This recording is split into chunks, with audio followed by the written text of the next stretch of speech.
Hey guys. Well, I think our school teachers have fought and fought and fought, and they're trying to come up with a solution to pay them. They always leave us. What's important to our country is that we have valuable, respectful school teachers, and I'm hoping and praying that Congress and our governor will get together about this problem. And then, like, particularly, is it about like the local election? Is it about the national? No, it's just about standing together and supporting each other and supporting those that are oppressed by Trump and his supporters. Or Cool. marginalized, feeling potentially marginalized and scared. And Awesome. fear their lives and their livelihood and their futures. You know, stop telling people to leave the country and let people do what I'm doing, which is stand up for what I see as the real America. Because this is the real America. This, all of these different people, different races, different genders, different, I mean, everything. This is the real America.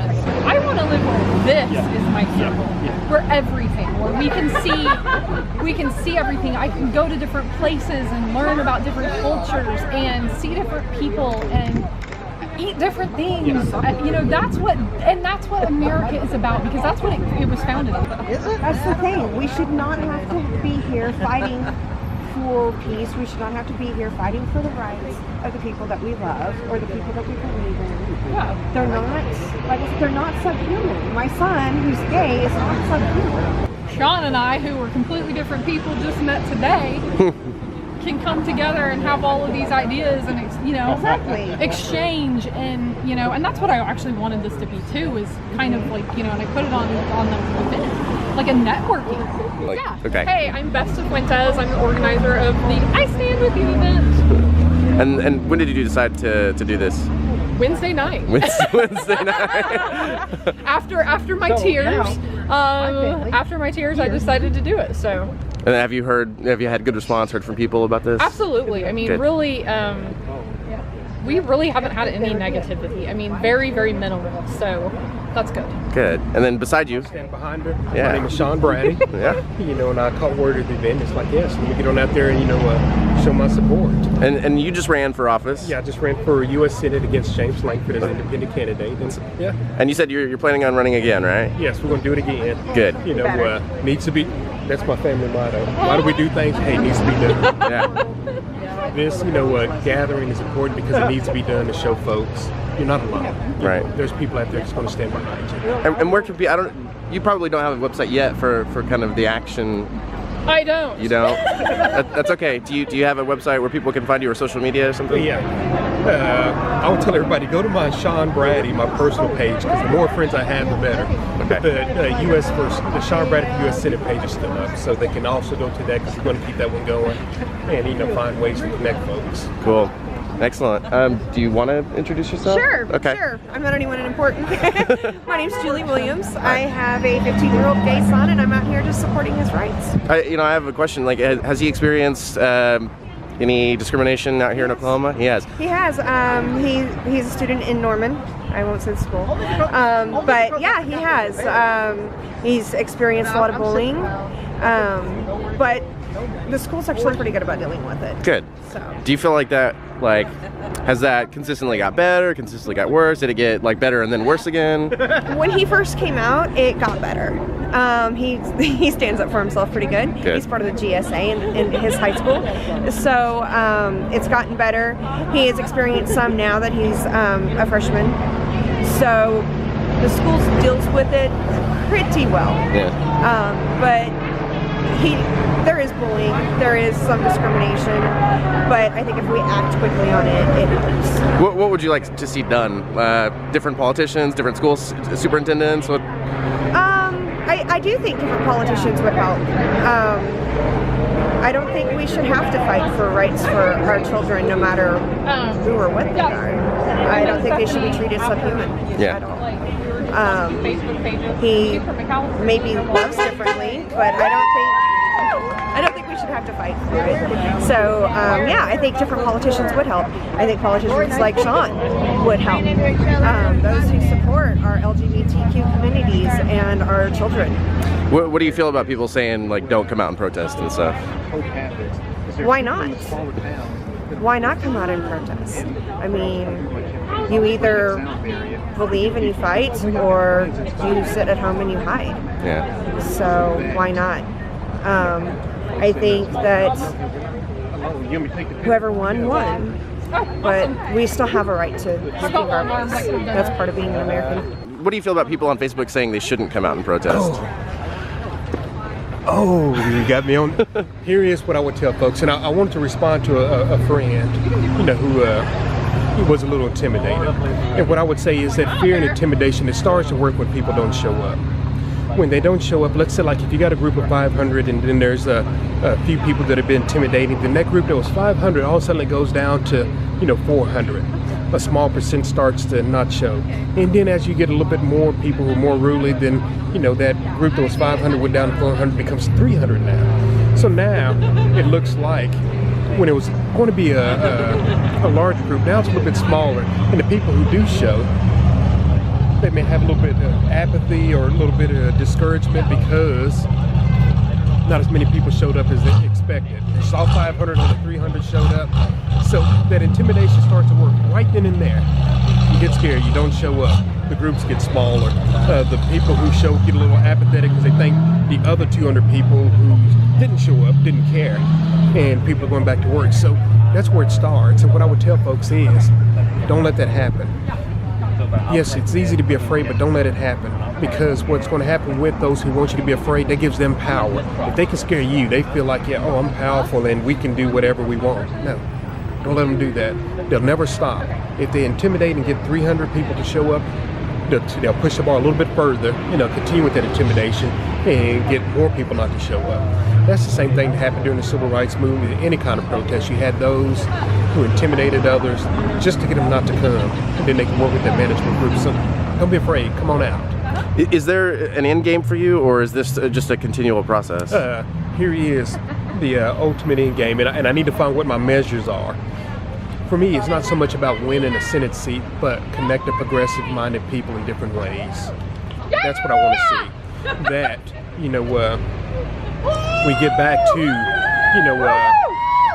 a point of America where people realize, hey, that even though you're African American, here you're Hispanic, we still respect each other and we share ideas. It's already happened on the East Coast, West Coast, where people live together. We need it to happen here in your southern and midwestern states, where people realize, hey, it's a celebration of diversity, and that's what makes us great. For the past 20 years, 93, I've been working with youth and disadvantaged youth in group homes, diagnostic centers, the employment office.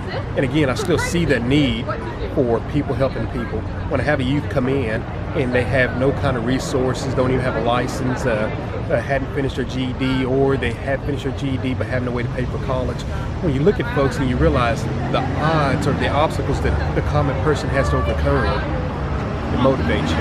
When you see the unfairity, what's unfair for those who don't have $1 million, who don't have a small loan of $1 million from their dad, you look at it, you realize, well, that's not right. Yeah. There are a lot of great ideas, there are a lot of great people that, we're stuck into that rigged system. Hey, just go and work and keep the United States the #1 economy.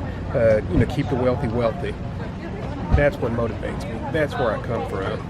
Is the kind of skewed wealth distribution system the only platform, or are you going to try and tackle like medical marijuana or any of those other? Yeah, here is my medical marijuana.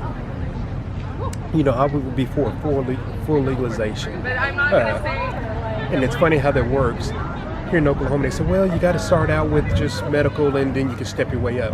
But I get my best thoughts at 4 a.m. in the morning, and it dawned on me, well, the majority of people want, medical marijuana, but they also want us to stop throwing kids in jail and giving people felonies for, having a joint or a small, amount of marijuana.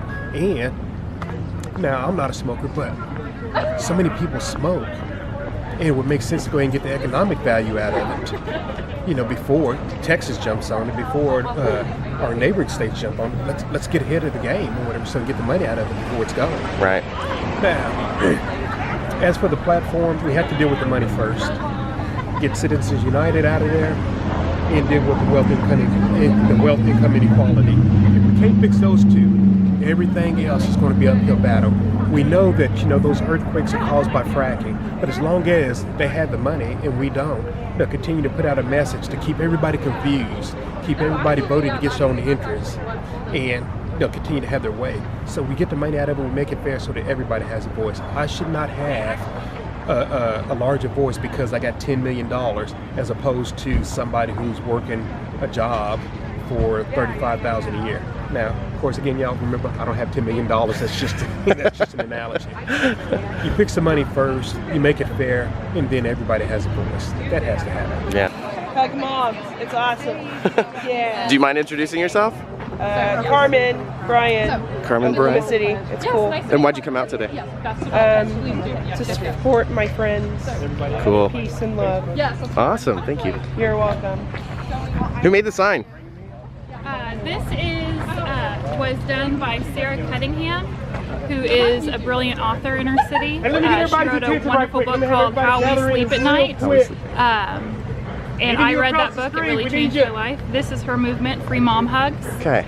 Mama Bears, so we're here to support our kids, LGBTQ kids. So, Where can they, is there a website for that? well, we're on Facebook. Okay. But Mama Bears and Free Mom Hugs, OKC. Cool. Just hashtag, find us. Awesome. All right, well, thanks for chatting with me. Of course. Let's see what, oh, we got a HUD going on. You want in here too? Yeah. Let's give it up to her for putting it together. Here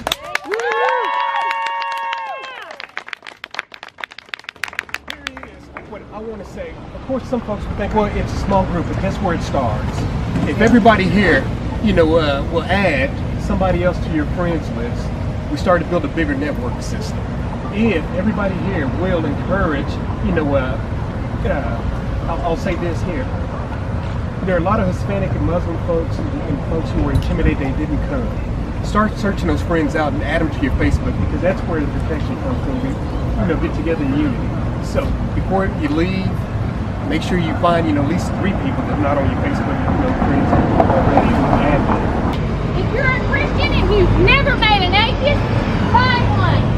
If you're a straight person and you've never met a gay person, find one. If you're a Christian and you've never met a Muslim, find one. The lives of your children